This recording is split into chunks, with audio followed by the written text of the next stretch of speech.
What's going on? Like, you know that UC Berkeley, the Milo Yiannopoulos protest that was going on a few days ago? Oh, sure.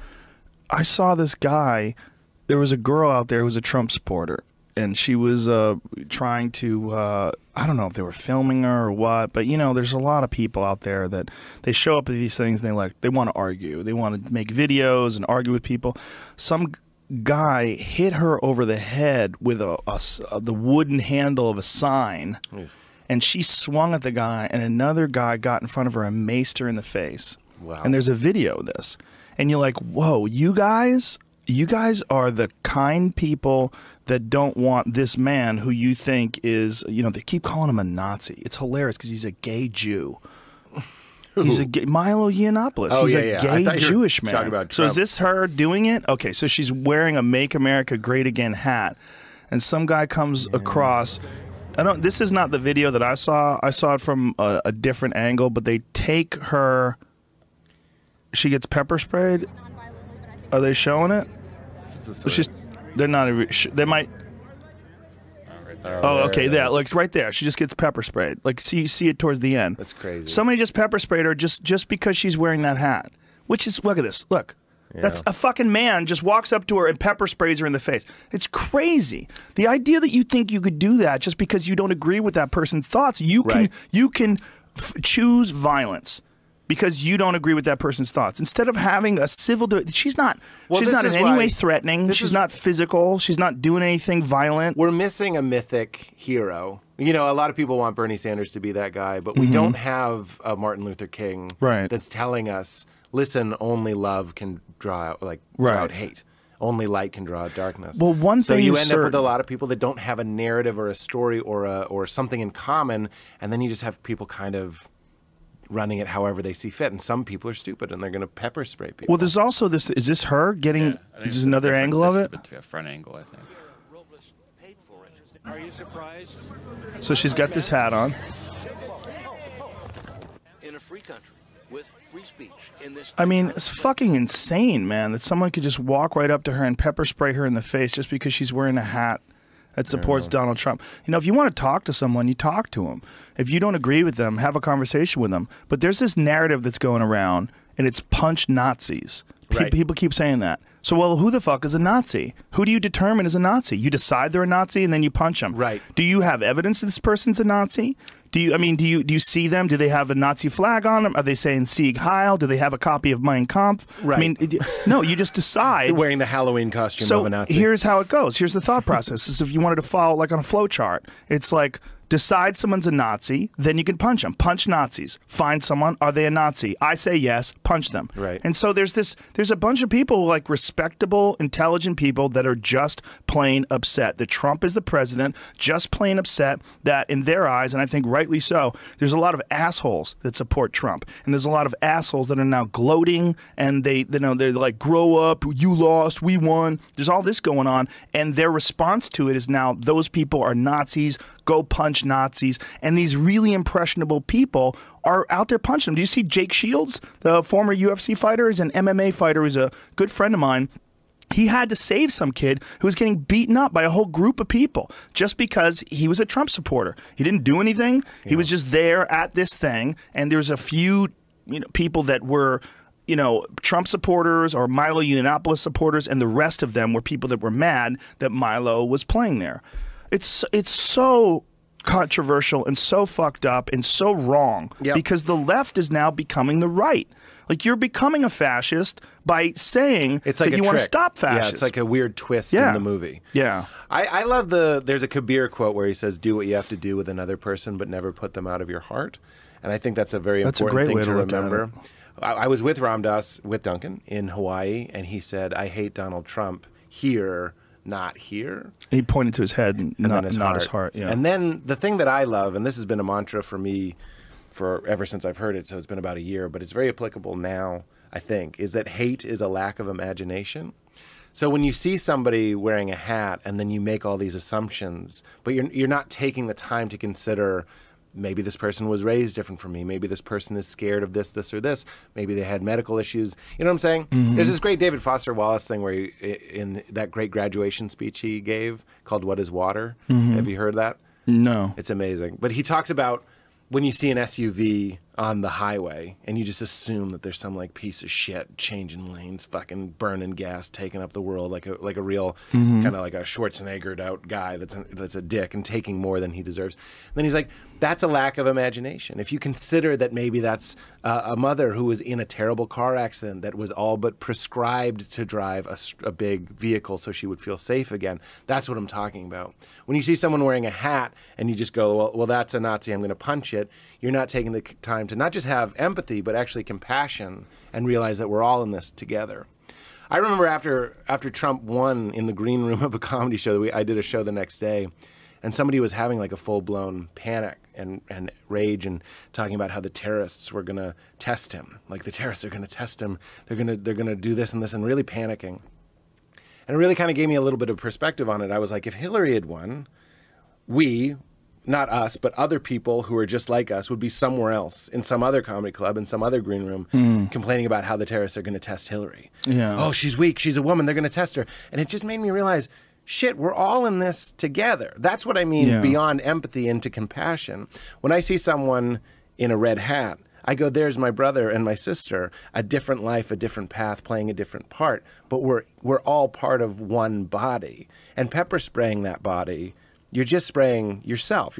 I understand rage and protest. You know what I'm saying? I don't agree with Trump's policies either. Here's the thing. But violence is we're hurting ourselves. I think you're right about a lack of creativity or a lack of imagination and being able to look at that person and say, well, how did that person get to that point? And what went wrong in their life? And why are they here? Where they, are... whatever it is, whether pepper spraying somebody or protesting against something, or whenever you have a cause and you have two sides, people are going to jump on one side or the other. It's just natural. People want to be in a tribe. They want to be on a team.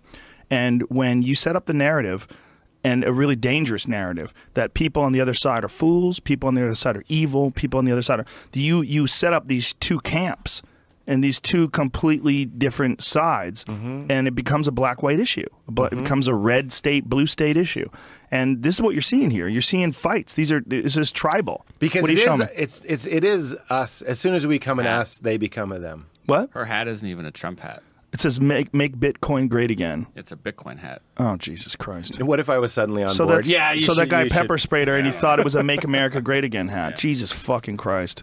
Yeah. Oh, my God. It's just assholes, And not only that, most of them are wearing face masks and they're covering. And there's a mob mentality that is a very real... it's whatever condition, whatever causes it in the human psyche. But something happens where there's this diffusion of responsibility when people act in large groups that allows people to do really heinous things. And it's been studied.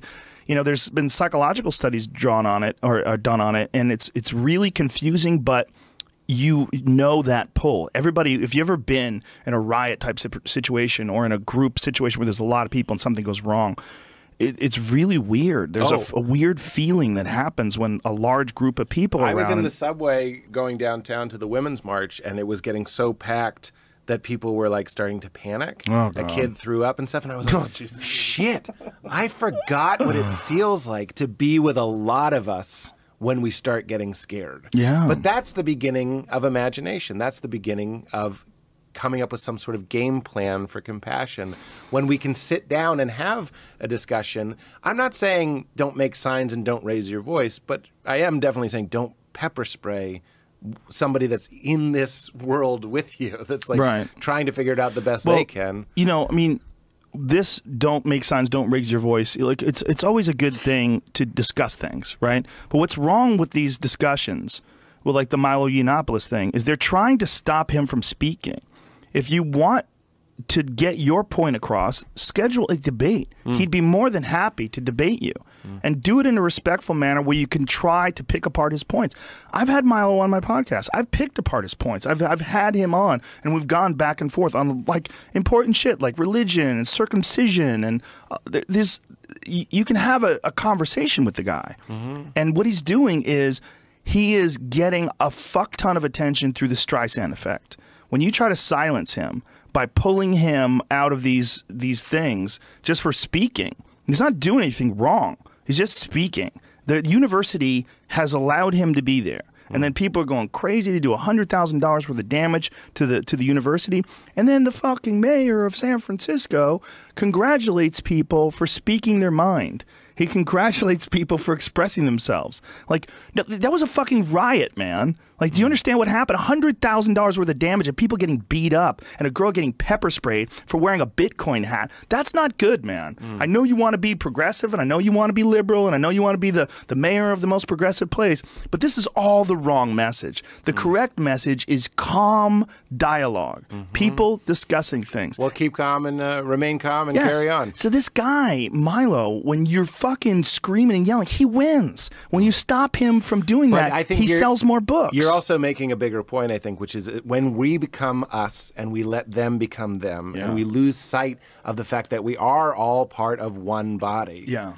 I mean, One giant superorganism. Yeah, talk about wanting to belong to a clan. Yeah. We do. We belong to a very special group. It's a trip that you're here, that you are here at the same time I'm here and we're here talking. That's beautiful. That's what I like. Someone's a hippie. I thought you've taken LSD. I have. I got some right here. You want some? Let's take it together. I'm already on it. Oh, no, congratulations. I wish I were. I'd be going off even deeper. But I'm just saying, when you take psychedelics, you do get that glimpse into your, like, you know, when you give if I give you a gift, if you give me this book, it's really just the right hand giving something to the left hand. It's all one thing. So it doesn't work to fight against ourselves. And it's not good to call somebody them and to be divided. So Well, it's also, there's no communication going on. When you're screaming and lighting things on fire and breaking windows at Starbucks, that's not communicating. You know, you're expressing your anger that this guy who says that feminism is cancer, talk to him. Try to figure out why he's saying that. Have a debate with him. If you disagree with him, find out what he's saying that's not valid and have a counterpoint to it. And that's how people get to share ideas, express themselves, and then the people watching get to look at it and go, well, he had a point, but then his point's better. And then you figure out, and that's the marketplace of ideas, and that's how human beings communicate. And as soon as you stop that, as soon as you stop free speech, you fuck the whole goddamn thing up, because now you have decided that you're a fascist and you are saying that your ideas are more important than other people's ideas. Don't you, I'm not a good devil's advocate person, but don't you worry that some of the people that are making more base kind of dismissive generalizations like feminism is bad and Muslims are bad aren't necessarily listening to an intelligent dialogue? You're right. So therefore, isn't there sort of like a cause and effect of like, this is some crazy shit, we're going to do some crazy shit? Some of them Again, aren't I listening. don't endorse rioting and pepper spraying. I'm You're just right. saying. Some of them aren't listening. But I think you always have to appeal to the higher side of human consciousness. And you always have to express yourself in the most articulate way that you are capable of. So you should try your best to get your thoughts across. And it's not always easy. It's oftentimes very difficult, especially when emotions are involved, especially when you think this cause is very important. But I think it's critical because you're doing something in a very public way, right? Because this is something that people are going to talk about for months and months. They'll be talking about the UC Berkeley riots for a long time. It's very critical, I think, whenever you're dealing with something that is going to get massive exposure like that, to do your very best to communicate your thoughts without all this extra bullshit attached to them, and anger and screaming and yelling. Don't get lost in it. Don't get lost in it. And figure out a way to vocalize, to articulate the reason why you feel a certain way and what you have thought about it. Not some knee-jerk bullshit that's easy to dismiss. You know, Muslims are bad, and this is bad, and that's bad, and feminism is for fucking pussies. Not that way. No, to express why you think Milo's wrong. Express why you think he's right. And that's the marketplace of ideas. Yeah. And you might disagree with that person that you're talking to, but you got to let them talk. You got to let them talk, and then you got to figure out a way to counter what they're saying.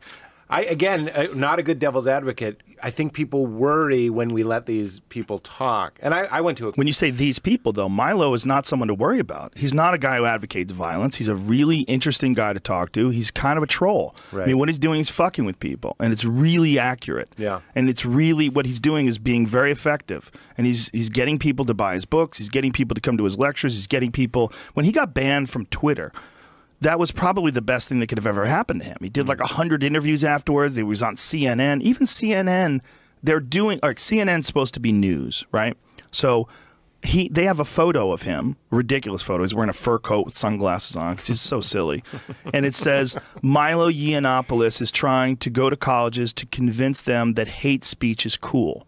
Like, how the fuck is that an article on CNN? Yeah. How is CNN saying that? Because that's not what he's saying. He's not saying that hate speech is cool. Look at that right there. Milo Yiannopoulos is trying to convince colleges that hate speech is cool. How the fuck is that the news? It's not the news. That is heavily editorialized. That's a ridiculous. You're taking a stance on his opinion that he would rabidly disagree with, and it's not right. And this is left versus right. It's like CNN is the new Fox News. CNN is the sky's falling, and the world is shit, and we're fucked. And Fox News is now all of a sudden the grass is green and everything's rosy, and we're making America great again. It's so bizarre.